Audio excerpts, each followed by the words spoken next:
Every morning at exactly 6:17 a.m., a gray cat named Milo sat by the front window. His tail curled neatly around his paws. His ears stayed alert. His eyes never left the street. The neighbors thought it was strange. Some thought it was cute, but Milo was zen. Waiting for birds, or cars, or the mailman. He was waiting for someone who hadn't come home in a long time. Milo had once belonged to an old man named Henry. Henry walked slowly, talked softly, and always smelled like coffee and old books. He adopted Milo from a shelter on a rainy afternoon, saying, "You look like you need a quiet life." And Milo did. Every day, Henry followed the same routine. He woke up early. He fed Milo exactly half a can of tuna. He read the newspaper by the window, and at 6:17 a.m., he left for his morning walk. Milo always watched him go. Every single day. One winter morning, Henry didn't come back. The sun moved across the sky. The food bowl stayed full. The house stayed quiet. Milo waited by the window. At first, he thought Henry was just late. Then the neighbors came. They spoke in hushed voices.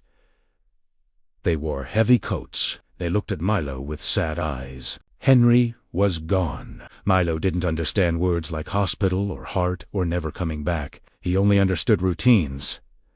And so, he kept waiting. Days turned into weeks. The house was sold. The furniture disappeared. The sounds Henry used to make were gone. But Milo stayed. Every morning at 6:17 a.m., he sat by the window. Rain or shine, cold or warm, waiting. Eventually, a woman named Sarah noticed him. She lived across the street and worked nights. Every morning, as she came home, she saw Milo sitting there, perfectly still, staring out. One day, she brought him food. The next day, a blanket. The day after that, she opened the door. Milo didn't run. He just looked at her, then looked back at the street. Sarah took Milo in. She gave him a warm bed, fresh food, a new home. But every morning at 6:17 a.m., Milo climbed onto the windowsill and waited. Sarah tried to distract him. Toys, treats, catnip, nothing worked. Milo always returned to the window. Months passed. One morning, Sarah was running late for work. She grabbed her keys and opened the door. Milo froze. His ears perked up. His eyes widened. Milo rushed toward the door. But it wasn't Henry. It was Sarah. She paused, then knelt down. "I know," she whispered. "You miss him?" Milo pressed his head against her hand, and for the first time, he didn't go to the window. The next morning, Milo still sat by the window, but not at 6:17. At 6:18, weeks later, something changed. When Sarah left for work, Milo followed her to the door.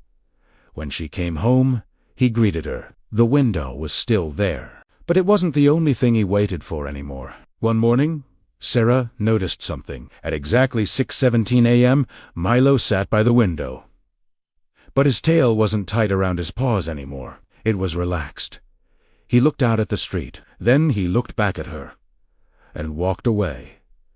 Milo never forgot Henry. Cats never do. But he learned something important.